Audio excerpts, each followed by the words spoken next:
Assalamualaikum warahmatullahi wabarakatuh. Bagaimana kabarnya anak-anakku?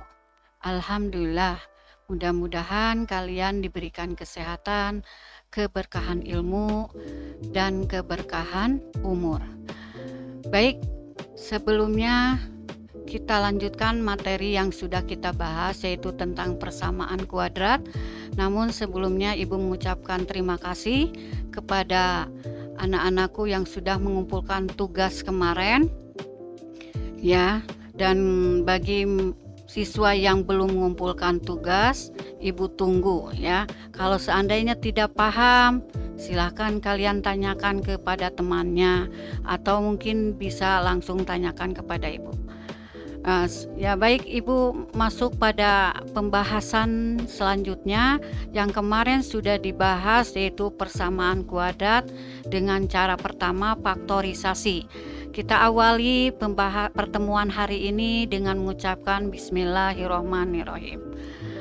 Untuk cara kedua, mencari nilai akar-akar persamaan kuadrat, yaitu dengan melengkapkan kuadrat sempurna, yaitu untuk menyelesaikan melengkapi kuadrat sempurna, cara kedua ini syaratnya yaitu A-nya harus bernilai 1.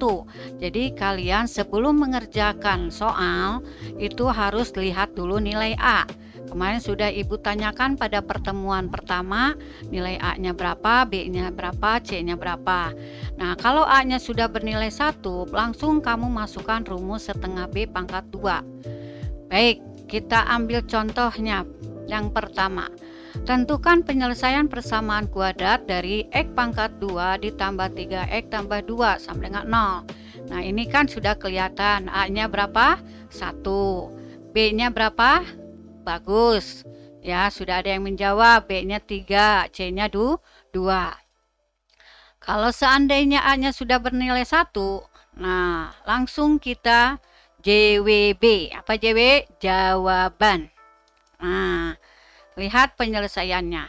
Kalau A-nya sudah bernilai 1, maka kita pindahkan poin C ini yang 2, positif 2, pindah ke sebelah kanan jadi min 2, atau sebaliknya nanti di sini. Kalau di sini min, pindah ke sebelah kanan jadi plus, atau di sini negatif, pindah positif. Jadi C-nya kita pindahkan dulu ke sebelah kanan. Nah, kalau sudah C-nya pindah ke sebelah kanan, baru kita masukkan rumus setengah B. B-nya tadi berapa? 3. Bagus, ada yang menjawab. Jadi setengah kali B, B-nya 3, setengah kali 3, 3/2. Jadi ini kita buat X tambah 3/2 pangkat 2, ini dari sini. Ya. Nah, 3/2 itu ditaruh di sebelah kiri.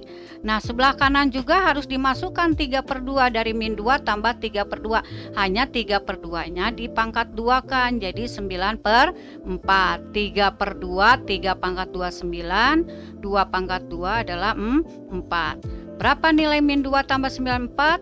Awas, jangan dijumlahkan min 2 tambah 9 ya. Ini sama dengan nilai min 2/1. Kan jadi penyebutnya berbeda. Nah, kita samakan 8. Ini min 8 dari mana? Min 2 kali 4 jadi min 8. 9 di sini dianggap 1 jadi 9. Min 8 tambah 9 punya utang 8 dibayar 9 lebih 1. Jadi 1/4. Nah, jadi bentuknya seperti ini. Ini sebelah kanan nilainya 1/4. Yang ini tetap. Ya, lanjut. Nah, kemudian kita hilangkan 2 ini, berubah apabila pangkat pindah ke sebelah kanan maka berubah jadi akar. Tadinya dia 1/4 jadi akar 1/4. Ya. Nah, jadi baru kita mulai mencari nilai X-nya. X 1/4 itu bisa plus 1/2 atau min 1/2. Nah, ini.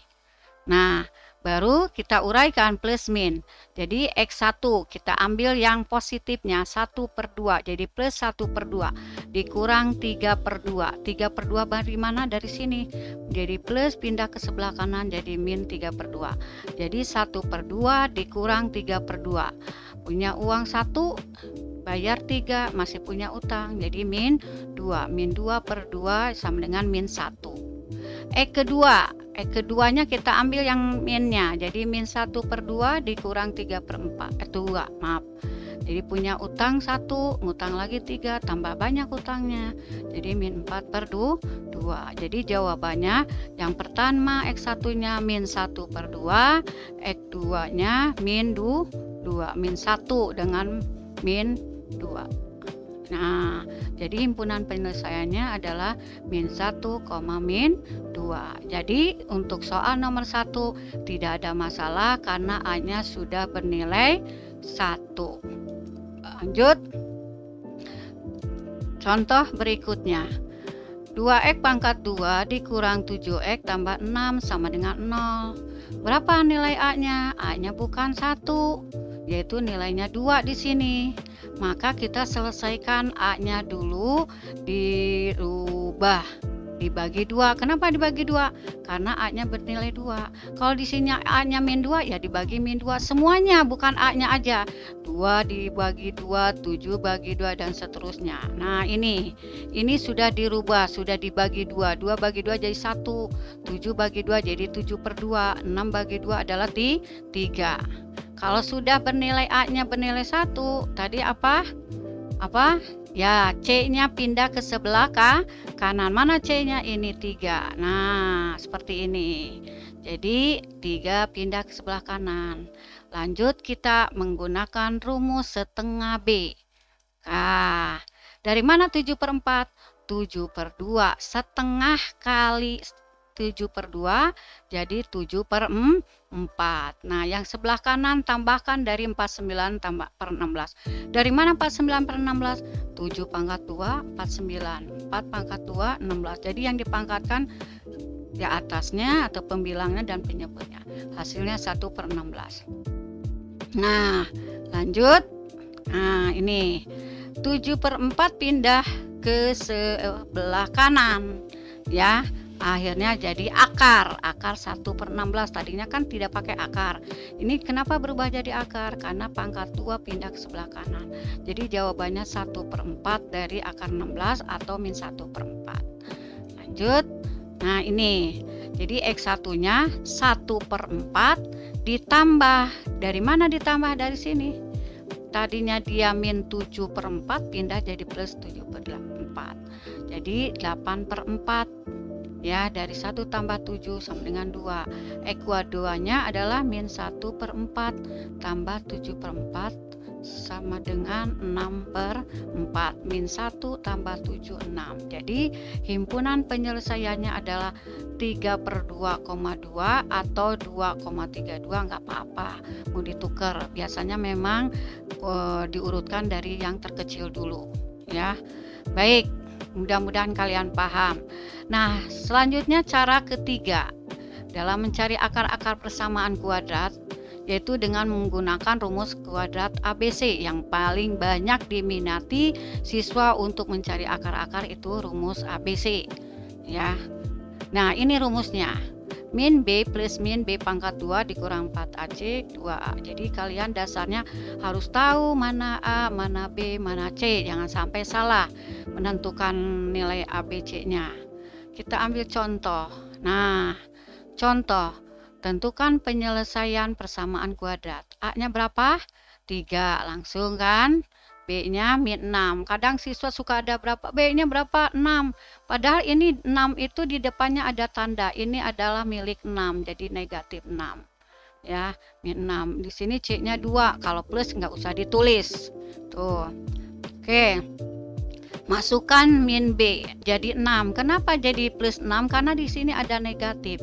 Negatif dikali negatif jadi langsung plus 6. Ya, plus min 6 kuadrat. Min 6 kuadrat itu bukan min 36 ya. Min 6 kali min 6 kalau diuraikan jadi 36. Di sini maaf ada tanda min ya. Kan ini rumusnya min. Min 4 dikali 3 dikali 2. Jadi 24. Kalau di sininya ada min, kan di sini min maka berubah jadi plus. Karena di sini positif semua A dan C-nya, maka di sini juga min 24. Nah, jadi 36 dikurang 24, 12, ini 2 kali 3 adalah 6. Jadi 6 plus min 2 akar 3. 6 tambah plus min 2 akar 6. Nah ini. Nah jadi X1 nya adalah 6 tambah 2 akar 3 per 6. Ini kita satu dari mana diuraikan? Ini sama dengan 6 per 6 ditambah 2 per 6. 6 per 6 nya 1, 2 per 6 nya kita sederhanakan jadi 1 per 3 akar 3. Ini nilainya berapa? Tidak bisa dijumlahkan, jadi misalnya 1 per 3 akar 3. Ingat pembahasan waktu kelas 10 tentang penjumlahan bentuk akar ya? Ada yang tahu? Ya, ada yang bisa jawab kalau akar bisa dijumlahkan apabila dua-duanya berbentuk akar. Kalau di sini akar 3, di sini akar 3 bisa dijumlahkan. Cuman yang dijumlahkan adalah angka yang ada di depannya gitu ya. Nanti lihat lagi pembahasan kelas 10. Nah, ini jadi X1-nya sudah seperti ini. X2-nya juga ini sama seperti ini, tidak bisa diselesaikan. Ya, tuh. Nah, ingat ini ada catatan buat kalian. Kalau kalian diperintahkan untuk mencari akar-akar persamaan kuadrat, kalau mau menggunakan rumus faktorisasi, melengkapi, atau menggunakan rumus kuadrat ABC, nah kalian cek dulu nilai D-nya dari soal itu. D itu rumusnya apa? B pangkat 2 dikurang 4AC. Kalau D-nya lebih dari 0 atau D-nya sama dengan 0, maka bisa dilanjutkan. Berarti nilai akar-akar kuadrat tersebut bisa dilanjutkan dan mempunyai nilai akar. Seperti ini. Ini kan nilai D-nya ini nih. Ini kan rumus D nih, yang dalam kurung.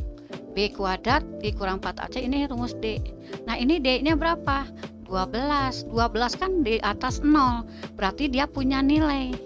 Ini X1-nya, X2-nya itu ya.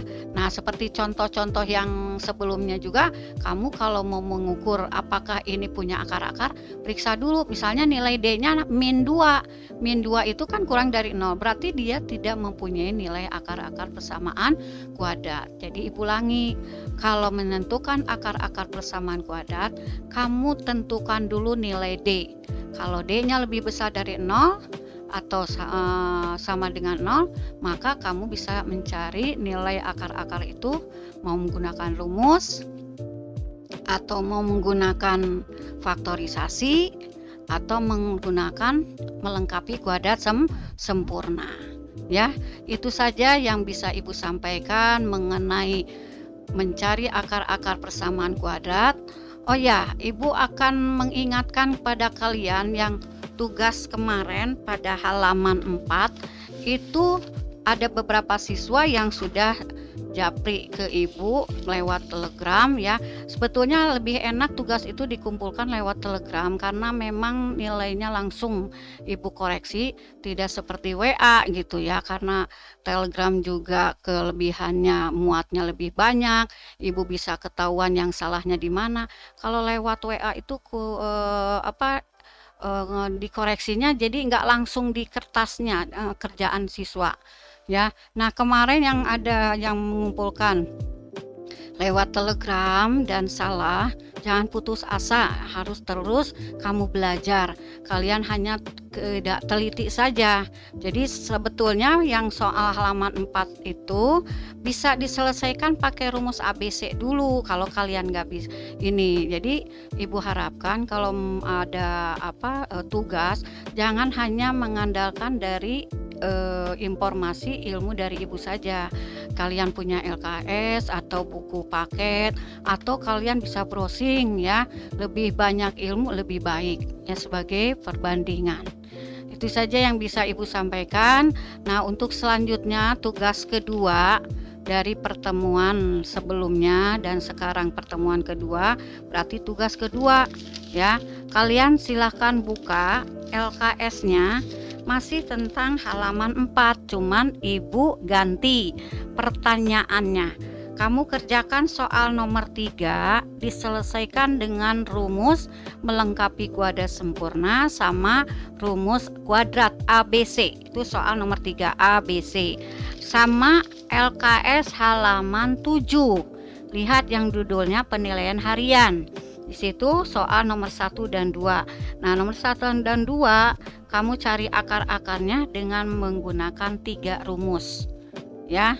Silahkan hitung. Berarti jumlah soal yang harus kalian kerjakan nomor 3 ABC, berarti kan ada 3 soal dikali 2 cara berarti 6. Ditambah dengan soal nomor 1 dan 2 pakai 3 cara juga, dan cari nilainya untuk nomor 2 ya. Jadi jumlahnya semuanya ada 12 ya. Ibu tutup sementara, nanti kita lanjutkan pertemuan berikutnya dengan pembahasan masih KD 3.19 yaitu fungsi kuadrat. Akhiri, assalamualaikum warahmatullahi wabarakatuh.